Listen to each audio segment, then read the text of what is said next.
That might actually be pretty cool in 3D. Everything's better in 3D. You got it. What's going on in sports tonight? Lots of high school action. High school action's in 3D, really popping out at us. Playoffs are in the full thick of things. We got a lot of sectionals, a lot of state finals.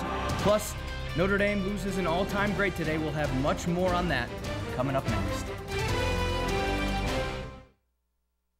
Right now on Fox 28 News in HD, the latest look at local sports with Pacey Jones. Going, he did, it counts. Orlando Woolridge. Notre Dame has done it again. A timeless moment in Notre Dame men's basketball history now, a tragic day for the Irish program. Orlando Woolridge, who hit that game-winning shot against #1 ranked Virginia back in 1981, an integral part of the Irish success back in the Digger Phelps era, passed away last night from a chronic heart condition. He was just 52. Woolridge was part of the Notre Dame program from 77 to 81. He helped knock off 4 #1 ranked programs in that time with 2 late heroic performances to seal those wins. He also led the Irish to the Final Four back in 78 before being drafted 6th overall by the Chicago Bulls and spending 13 years in the league.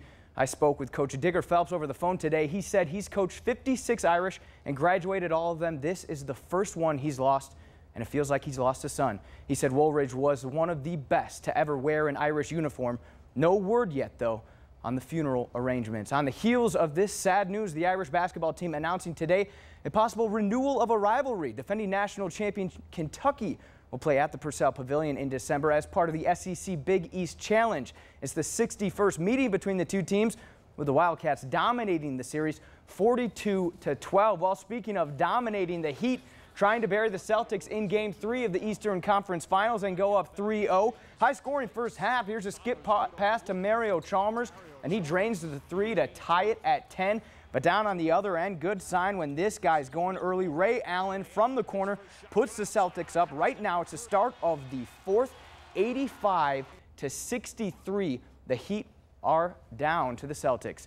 Girls track state finals this afternoon. What a day for the state finals. It was an absolute blast. They were down in Indiana University, down at Bloomington, and it was a huge day there. A big day for Skylar Carpenter from Westview. Huge, huge day. She competed in 3 events tonight, and she was state champion in all 3. We'll have to look at the numbers, but right now, it's safe to say she might be one of the best track stars in history. Showed us why today. Look at that. 100-meter hurdles finished with a time of 14:31. 300-meter hurdles in 42.2 seconds, and she jumped 18 feet, 10.5 inches. Good for state champion in all 3 events. She tallied 7 state champion medals in 4 years, and I had time to talk with her just after her races in Bloomington. Started out with long jump, and I got a far jump out there, my very first jump, so, I mean, that got me excited for the rest of the day, and then I just set off that energy.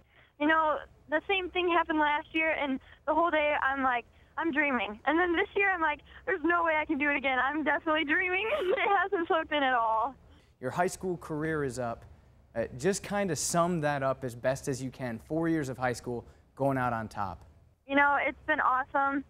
I couldn't have imagined myself or envisioned a better outcome with the 4 years of high school. I feel so blessed. I feel lucky, you know. 7 state champions and championships, and then, you know, 3 other places at the state meet. I feel so good about that.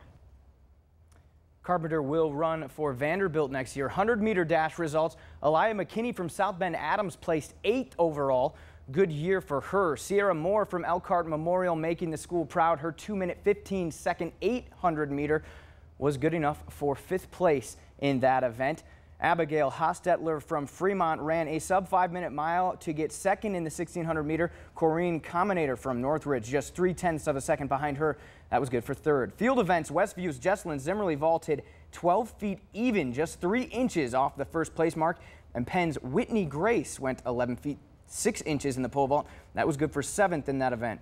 In the high jump, Bremen's Jenna Pfeiffer, 5 feet 4 inches. That gets her 7th place. A huge day in Bloomington for the Michiana ladies. Well, state finals tennis down near Indy, and for the first time this season, the Penn girls tennis team was clearly the underdog, taking on the #1 ranked and undefeated Evansville Memorial Club. And in the #1 singles, Penn's Alexandria Brinker defeated Evansville's Macy Elliott in straight sets 6-3, 7-5. Penn also won in #3 singles. Catherine Mader beat Haley Meekoff 5-7, 7-5, and 6-1. But the Lady Kingsmen would drop both matches in doubles play and would fall to the state's top team 3-2. They finish a very impressive season this year at 19-2. Boys golf sectional is taking to the links this afternoon down at Erskine in South Bend.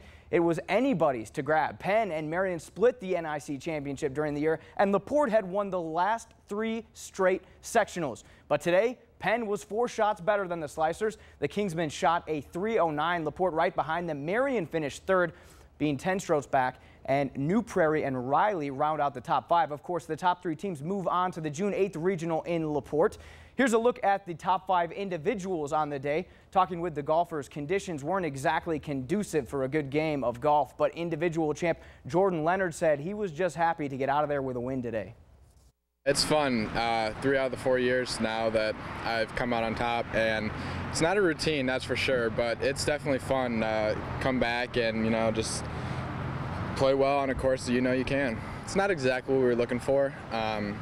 We won this 3 years in a row coming up to this, so we were expecting a 4th one here, and we felt like we could get the job done, but just wasn't our day today. But 2nd place we'll take, and we're advancing, so that's what counts.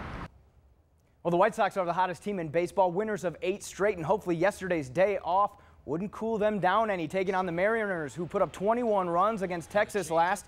Bottom of the 1st, look at the banana shot here by Gordon Beckham. Now that is what I call bending it like Beckham. Just fair down the left field line. He'd homer again in this one, and right now the Sox are just taking the lead in the bottom of the 8th. They are up on the Mariners, looking to win 9 in a row, 5-4. Well, NASCAR will be in Dover, Delaware this weekend. You can catch all the action Sunday right here on Fox 28 at 1 o'clock. NASCAR driver Tony Stewart was in town this week, and he talked about the importance of having South Bend's Ryan Newman back on his team. It's very important to me because he was my first choice when we went to look for a teammate. So it's a big deal for us to try to get him re-signed, and hopefully we can get some sponsorship so we can get that done sooner than later. Johan Santana pitched a no-hitter for the Mets today, so that's something that we didn't get to. Also, Warsaw wins their golf sectional in Warsaw, but we got to congratulate all the local athletes today. All their hard work all year is really paying off, win or lose. But Skylar Carpenter, 3 state titles. I mean, that's just so impressive. You could just hear how thrilled she was in her voice. Oh, she's worked so hard for it. Definitely deserves it. Absolutely. Great. Thanks, Casey. Stay with us. Another look at a better day when we come back.